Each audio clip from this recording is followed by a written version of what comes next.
ಸ್ನೇಹಿತರೆ, Instagram search history ಹೇಗೆ delete ಮಾಡೋದು ಅಂತ ಇವತ್ತು ನಾನು ನಿಮಗೆ ತಿಳಿಸ್ಕೊಡ್ತೇನೆ. ನೀವು ಇನ್ಸ್ಟಾಗ್ರಾಮಲ್ಲಿ ಸರ್ಚ್ ಮಾಡಿರುವಂಥ ಪ್ರತಿಯೊಂದು ಕೂಡ ಇನ್ಸ್ಟಾಗ್ರಾಮಲ್ಲಿ ಸೇವ್ ಆಗಿರುತ್ತೆ. ಈ ರೀತಿಯಾಗಿ ನೋಡ್ತಾ ಇರ್ಬೋದು. ರೀಸೆಂಟಲ್ಲಿ ನೀವು ಸರ್ಚ್ ಮಾಡಿರುವಂಥ ಪ್ರತಿಯೊಂದು ವಿಷಯ ಇಲ್ಲಿ ಸೇವ್ ಆಗಿರುತ್ತೆ. ಇದನ್ನು ನೀವೀಗ ಒಂದೇ ಕ್ಲಿಕ್ನಲ್ಲಿ ಸ್ನೇಹಿತರೆ ಕ್ಲಿಯರನ್ನು ಮಾಡ್ಕೋಬೋದು. ಹೇಗೆ ಅಂತ ಇವತ್ತು ನಾನು ನಿಮಗೆ ತಿಳಿಸ್ತೇನೆ.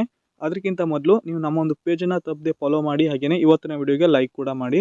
ಸಿಂಪ್ಲಿಯಾಗಿ ಸ್ನೇಹಿತರೆ ನಿಮ್ಮ ಇನ್ಸ್ಟಾಗ್ರಾಮನ್ನು ಓಪನ್ ಮಾಡಿ, ಆನಂತರ ನಿಮ್ಮೊಂದು ಪ್ರೊಫೈಲನ್ನು ಓಪನ್ ಮಾಡಿ. ಓಪನ್ ಆದಮೇಲೆ ಇಲ್ಲಿ ಮೇಲ್ಗಡೆ 3 ಲೈನ್ಸ್ ಮೇಲೆ ಕ್ಲಿಕ್ ಮಾಡಿ. ಕ್ಲಿಕ್ ಆದ ನಂತರ ಸ್ನೇಹಿತರೆ ಇಲ್ಲಿ ಯುವರ್ ಆಕ್ಟಿವಿಟಿ ಅಂತ ಇರುತ್ತೆ, ಈ ಒಂದು ಆಪ್ಷನ್ ಮೇಲೆ ಕ್ಲಿಕ್ ಮಾಡಿ. ಕ್ಲಿಕ್ ಆದ ನಂತರ ಇಲ್ಲಿ ಸ್ಕ್ರೋಲ್ ಮಾಡ್ತಾ ಕೆಳಗಡೆ ಬನ್ನಿ.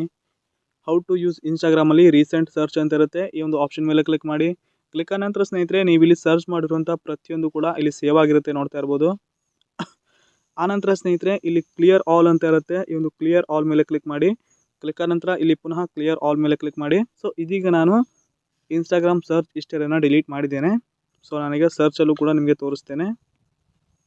ಸೊ ನೋಡ್ತಾ ಇರ್ಬೋದು, ಇಲ್ಲಿ ಯಾವುದೇ ರೀತಿಯ ಸರ್ಚ್ ಹಿಸ್ಟರಿ ಇಲ್ಲ, ಪ್ರತಿಯೊಂದು ಕ್ಲಿಯರ್ ಆಗಿ ಡಿಲೀಟ್ ಆಗಿದೆ. ಈ ರೀತಿಯಾಗಿ ಸ್ನೇಹಿತರೆ ನೀವು ನಿಮ್ಮೊಂದು ಇನ್ಸ್ಟಾಗ್ರಾಮ್ ಸರ್ಚ್ ಹಿಸ್ಟರಿ ಡಿಲೀಟ್ ಮಾಡಬಹುದು.